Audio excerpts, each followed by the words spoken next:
This is it. This is it. Greetings. Greetings and salutations. Hi.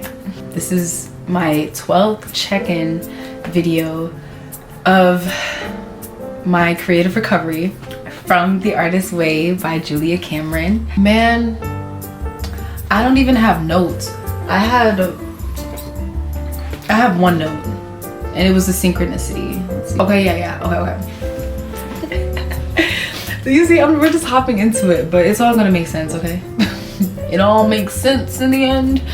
Okay, so Thursday, I was listening to that Still Life podcast. I'm on episode 5, which I feel like I've been listening to it for like a minute now. Like, I feel like I mentioned this in like week 6, but I only listen to the podcast in the morning when I'm getting ready for work or on the way to work and on the way home. I don't really listen to it outside of that time span, and each episode is like an hour, you know, an hour-long conversation, so that's why I think it's been taking so long. But I'm on episode 5, and the topic is focus.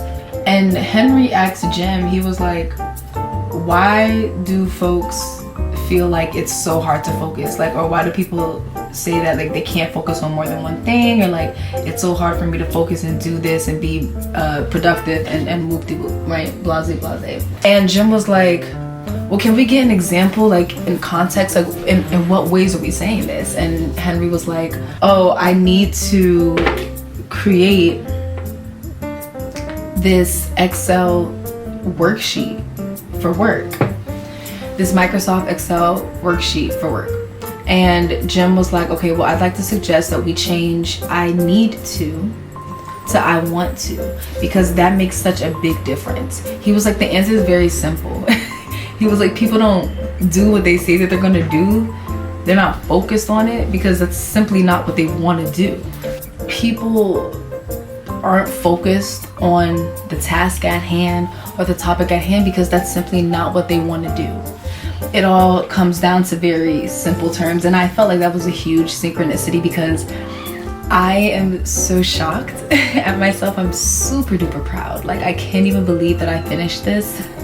It was so funny because I was reading as I was wrapping up on the reading, and I'm reading week 12. Julia mentioned that this was 3 months, and I didn't even realize that. Like, I'm over here like, yeah, week 7, week 8, week 11 and all that, but it has been 3 months, and I'm really proud of myself for accomplishing this and finishing this.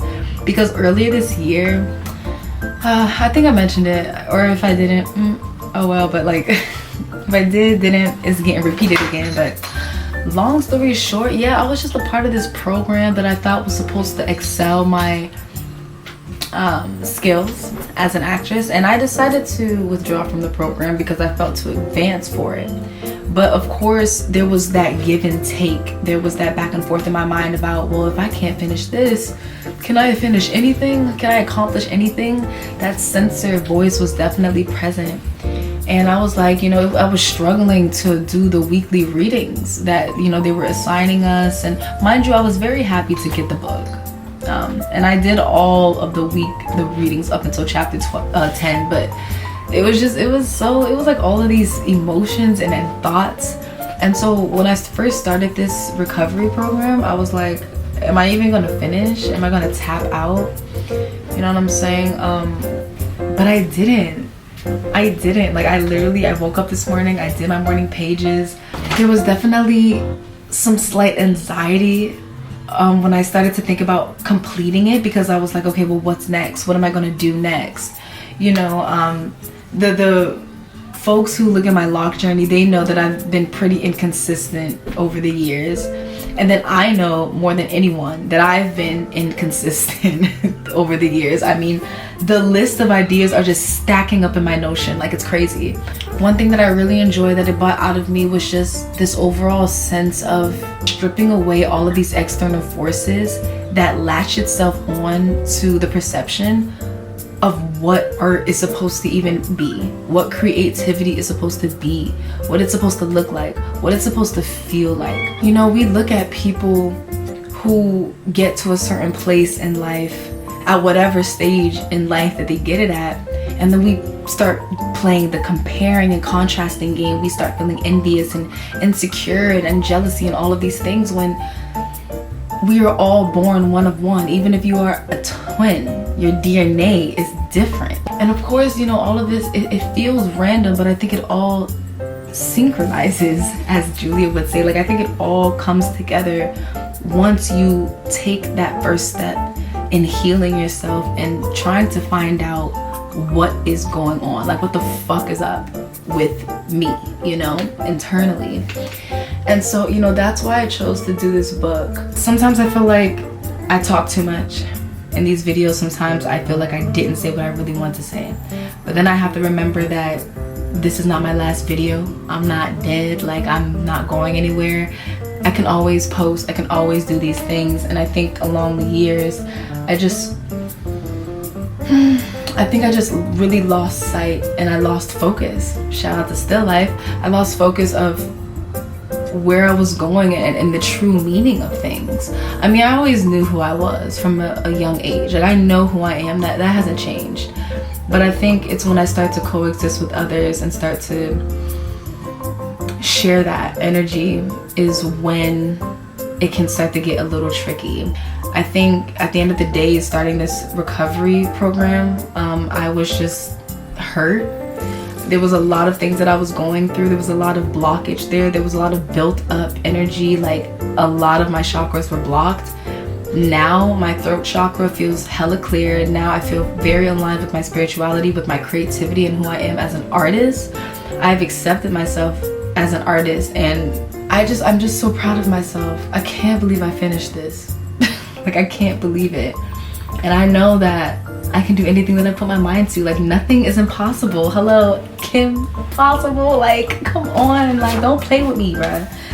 Like, do not play with me. Like, you cannot break my soul. You can't break my soul. Type shit. Week 12 was all about recovering a sense of faith. And in this final week, Julia said that I'm going to acknowledge the inherently mysterious spiritual heart of creativity. And this week, we talked about trusting, mystery, the imagination at play, escape velocity. And then she went into the tasks. We had 10 tasks this week, finishing strong. Creativity requires faith. We have to trust spirit. We have to trust our inner artist. We have to trust ourselves and our art, that it is going to do what it must. It is going to go places that we never imagined, but we have to put it out there. We have to trust and we have to have faith. She compares creativity like human life itself. It begins in darkness. We begin in the womb of the stomach. You know, just like how we talk about ideas being our brain children, we don't realize that just like all babies, we can't drag our ideas and our art from the womb, from the creative womb, prematurely.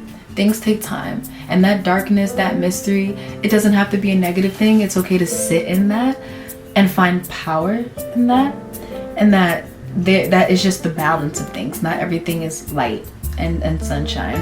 The imagination at play was a really good essay as well. One of the things I really enjoyed about this one was that she said that we need to relearn that art is with a lowercase a and not a capital A. It just puts too much pressure. It brands us in this like doom-like state of just putting too much seriousness and strictness on our art, when art is supposed to be free. Art is supposed to be an experience, and it's not supposed to have any bounds. It's supposed to go against the status quo, society's norms, you know? That's what it's supposed to do. And then escape velocity, she started out talking about this story like with her friend Michelle, and she said that Michelle, her friend, has a theory. It basically, in a nutshell, is like when you're going to leave them, they know. And this, she's basically saying when you're about to reach the peak of an idea or of an artistic endeavor, something's gonna pop up, and it's gonna be a test, and it's gonna test you to see if you can stay down on your 2 feet, stay grounded. And you've got to know how to gain that escape velocity when it is indeed time to move forward. The example, she was like, you're all set to leave the bad job and the boss from hell suddenly gives you your first raise in 5 years. Don't be fooled.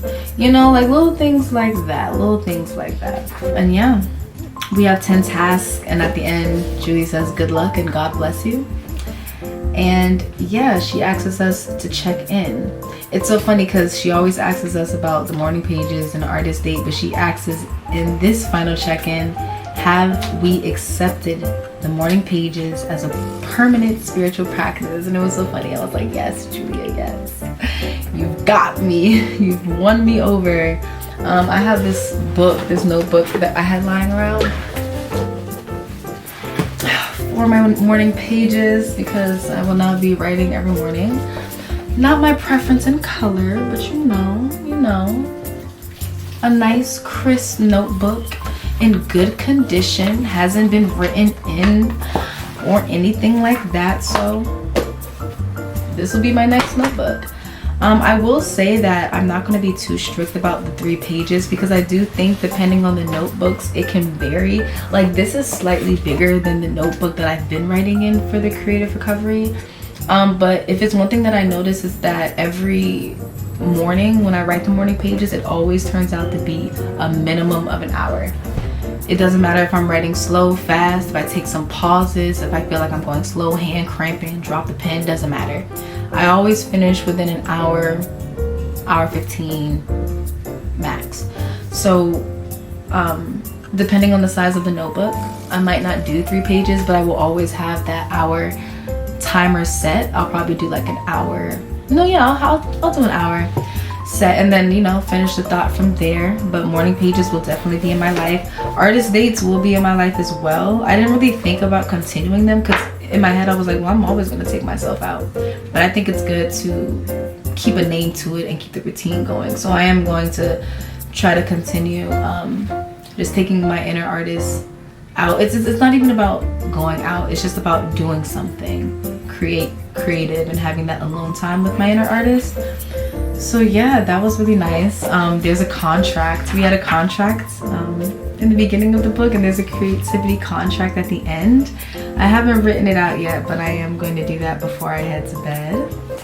And yeah, and then she's got the epilogue where she goes into how she was trying to see like how to end the book, but she was like, she about to just end it.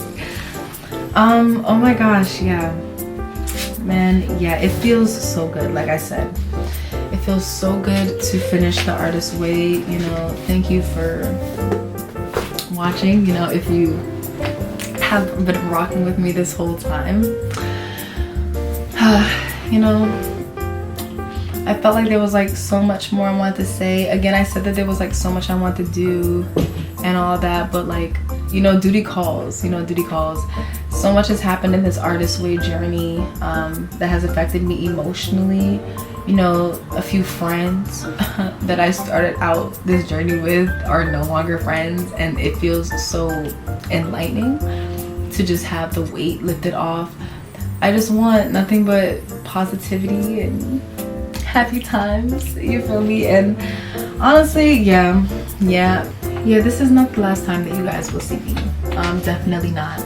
I'm excited to create, I'm excited to dive in, I'm excited to try, I'm excited to fail, I'm excited to make mistakes, and I'm excited to learn, and I'm excited to grow, and I'm excited to get outside. I'm excited to be the artist that I'm supposed to be, that I'm meant to be. So yeah, like I'm pretty sure this is not the last time that you'll be seeing me and hearing of Daisy, your favorite flower.